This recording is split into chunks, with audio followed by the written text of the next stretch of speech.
Vas-y,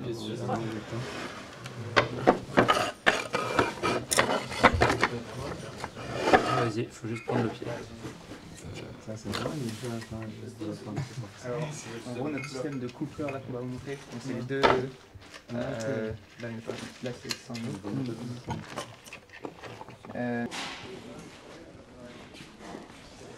Bonjour les amis. Bonjour. Merci. Si vous voulez poser vos affaires. Oui, bien sûr. On se disait, où est-ce qu'on va disposer nos histoires. Voilà. Merci. Merci tellement. Merci. Quelques exemples de ce qu'on fait. Oui. Ça, c'est la dernière en date qui a été finie mardi après-midi. C'est trop récent. Très récent, ouais. Puis là, on a quelques autres. Alors, on participe à une compète qui a lieu tous les ans au Nouveau-Mexique. Le but, c'est d'atteindre une altitude aussi précise que possible, 10 000 pieds, donc 3048 mètres. Et on lance une fusée, et puis on essaie d'atteindre cette altitude-là. On concourt avec plus de 120 autres équipes qui viennent du monde entier. Puis ça se passe au Nouveau-Mexique, à la Spaceport America. La première version, on a fait un test avec, elle n'a pas résisté. Donc on a itéré, on a fait mieux. Et puis on a réussi à faire celle-là, qui a volé, qu'on a récupérée. Et puis ensuite, pendant l'été, on a produit celle-là. Et puis on s'en sert pour faire des tests. Et une fusée s'est écrasée. C'est toujours ça. Même les Américains aussi ont connu des gens, des mêmes problèmes. Il y a même des gens qui sont morts. Les Russes aussi, la même chose. Les Chinois, même.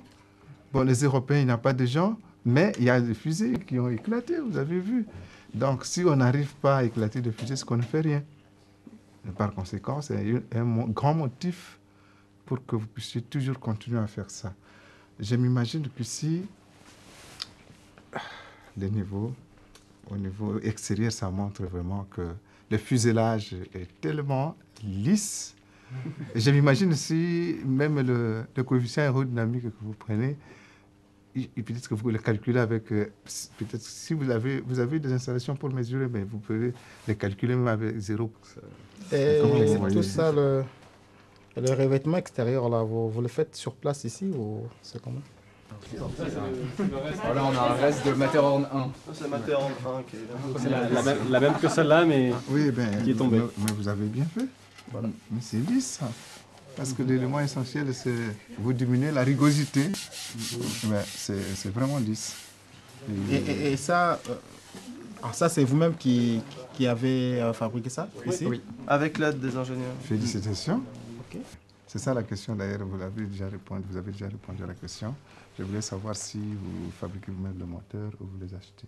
C'est en cours de développement. Exactement. Pour l'instant, on achète le moteur qu'on va voler à la compétition, mais on a une équipe d'une dizaine de personnes qui travaillent pour faire un moteur hybride. Vous achetez en France? Parce que c'est là où je vois il y a beaucoup de moteurs.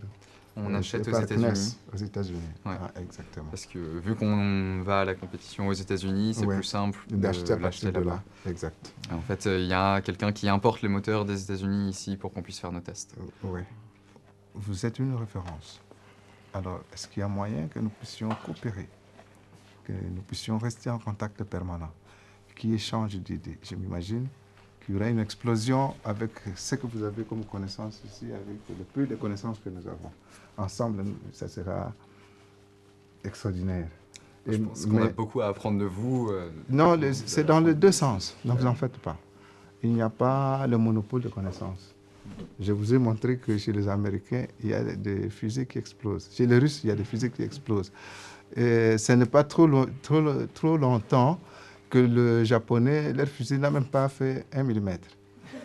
Et donc, c'est quelque chose qui doit se répéter. Il n'y a pas de monopole de connaissances et nous pouvons coopérer, collaborer. La science, il n'y a pas de frontières, ça nous rapproche. Si vous nous dites avant, nous pouvons organiser pour bien vous recevoir. D'abord, pour voir comment nous nous battons nous aussi. Nous venons de voir, et ça, vraiment un coup de chapeau. C'est vraiment un coup de chapeau. Vous savez, c'est la jeunesse. C'est la jeunesse qui doit tenir le monde de demain. Et là, je vois comment ça flambe dans vos yeux. Je vous dis franchement. Et je suis persuadé que vous avez choisi un très bon chemin. Aujourd'hui, même jusqu'à demain, même après demain, même autant de temps, l'univers restera toujours un lieu où les gens vont toujours vouloir atteindre. Donc, vous avez choisi un très bon chemin et vous avez fait un grand pas. Donc, c'est que M. Keka venait de dire, puisque parmi nos objectifs, c'est que nous puissions inciter aussi la jeunesse congolaise à s'intéresser à la recherche, hein, tout court, à la recherche tout court. Et si jamais cela pouvait arriver, ça serait une sorte d'émulation pour ces jeunes. Je voudrais parler de moteur. Je vais revenir ici. Hein. Ce sont des conseils qu'on se donne. Comme moi, j'ai vu, ici, je ne peux rien vous demander parce que je ne peux pas trouver ce que vous avez trouvé pour faire. Chez nous, ce n'est pas possible pour l'instant. Donc, même si je vous pose la question, parce que c'est trop beau, mais si je vous pose la question, comment pouvons-nous faire pour trouver, même si vous me dites, même si je rentrais là-bas, je ne peux pas trouver. Ce n'est pas possible que je trouve. Mais ici, la clé, comme notre clé à nous, pour faire d'abord même le moteur, l'élément de base là-bas, la thermodynamique va beaucoup vous apprendre. Faire 6, qui doit atteindre théoriquement 200 km, théoriquement, non, nous voulons tout simplement que tout soit d'abord passif. Et puis en plus, c'est parce que les moteurs, c'est nous qui les calculons. Je suis vraiment et donc, comme c'est déjà un élément important, nous calculons les moteurs, nous connaissons la poussée. Et donc, par rapport à ça, nous connaissons la poussée, nous connaissons la masse au décollage. Et donc, nous estimons l'altitude. Hein. Là, en ce moment, c'est quoi votre problème technologique du moment? Quel est le problème ingénieresque que vous avez en ce moment qui vous bloque un peu ou... Qu'est-ce qui vous bloque technologiquement, ingénieresquement sur votre projet? Il n'y a pas vraiment un problème très grave pour l'instant. Le problème que nous avons, c'est le problème des moyens et nous nous battons. C'est comme ça que nous avons lancé le crowdfunding. Nous cherchons à ce que les gens fassent une collecte, si je ne sais pas appeler quoi que ce soit, au nom de la science pour qu'on puisse voir ce que ça va donner, mais ça va marcher. Merci beaucoup pour votre temps, pour votre visite, ça nous fait super plaisir. Merci. On est ravis de voir votre enthousiasme, d'entendre vos expériences de vive voix. Pour nous, c'est une expérience vraiment incroyable et vraiment, ça nous touche que vous soyez venus. Merci. Passer un peu de temps avec nous. Nous sommes très honorés, merci beaucoup. Merci, merci. Ok. Merci. Salut. Merci.